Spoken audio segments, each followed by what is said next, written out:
என்னாச்சு? என்னாச்சுமா? என்னாச்சு பாருங்க. என்னம்மா என்னாச்சுமா? எப்படி இடிச்சுக்கிட்ட? அடிபட்டுடுச்சா? ரொம்ப வலிக்குதா? பெரியம்மா நான் நல்லதா இருக்கேன், ஆனா கையில தான் கொஞ்சம் அடிபட்டுருச்சு.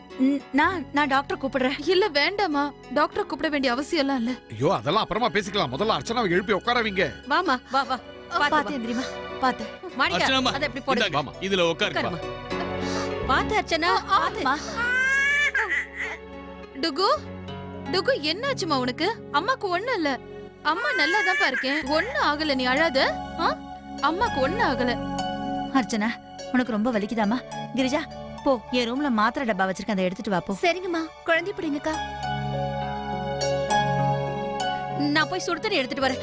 ஒத்தடம் கொடுத்தா சரியா போயிடும். வேண்டாம் பெரியம்மா, அதெல்லாம் ஒண்ணு தேவையில்ல. அர்ச்சனா எல்லாத்தையும் நீதான் முடிவு பண்ணுவியா? நான் சொல்றதையும் கொஞ்சம் கேக்குறியா?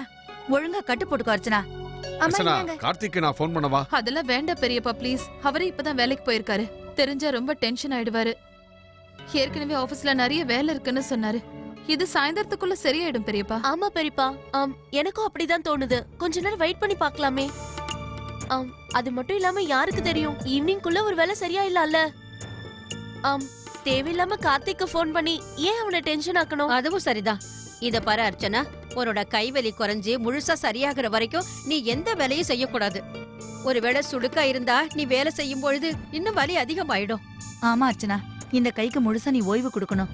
வேலையை பத்திலாம் நீ கவலையப்படாத, எல்லாத்தையும் நாங்க பாத்துக்கிறோம். இல்லம்மா, உங்களால தனியா எப்படி எல்லா வேலையும் பாத்துக்க முடியும்? நிறைய வேலை இருக்குல்ல. ஏன் ஆண்டி, அர்ச்சனாவால வேலை செய்ய முடியலன்னா பரவாயில்ல, நான் இருக்கல. நான் எல்லா வேலையும் செய்யறேன். அர்ச்சனா இடத்துல இருந்து செய்யறேன்.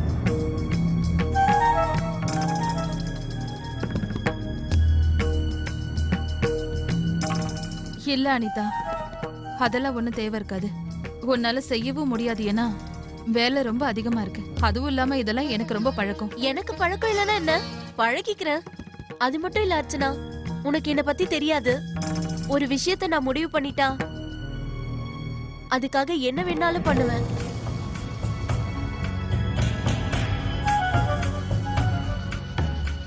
பெரியமா, ஆண்டி, நீங்க 2 பேரும் டென்ஷன் ஆகாதீங்க.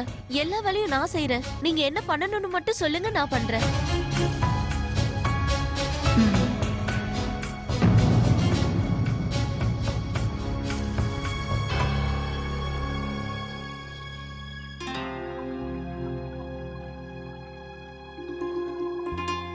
அத கொண்டு வந்து அப்படி வச்சிரு. சரிங்க பெரியமா. சரி ஆண்டி, சொல்லுங்க.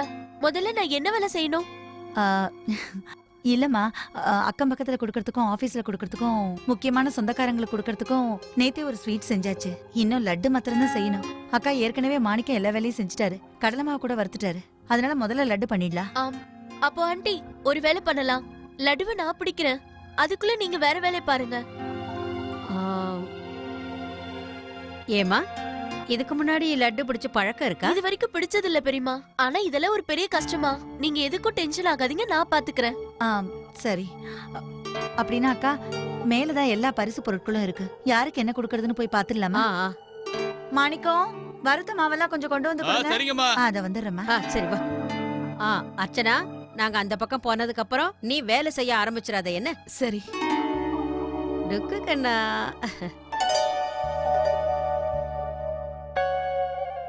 இந்தாங்கம்மா. இது எல்லாத்தையும் செய்யணுமா? இப்போதைக்கு இதை செய்யுங்க, நான் வறுத்துக்கிட்டு இருக்கேன். அப்புறமா கொண்டு வரேன். இன்னும் வருதுன்னா என்ன அர்த்தம்? மொத்தம் எத்தனை லட்டு பிடிக்க வேண்டியது இருக்கும்? ஏன் இல்ல, அது வந்து அனிதா, அக்கம் பக்கத்துல இருக்கவங்களுக்கும் சொந்தக்காரங்களுக்கும் அம்மாவும் பெரியம்மாவும் வீட்ல செஞ்ச ஸ்வீட்ஸ் தான் கொடுப்பாங்க. இருங்க, நான் போய் வறுத்து எடுத்துட்டு வரேன்.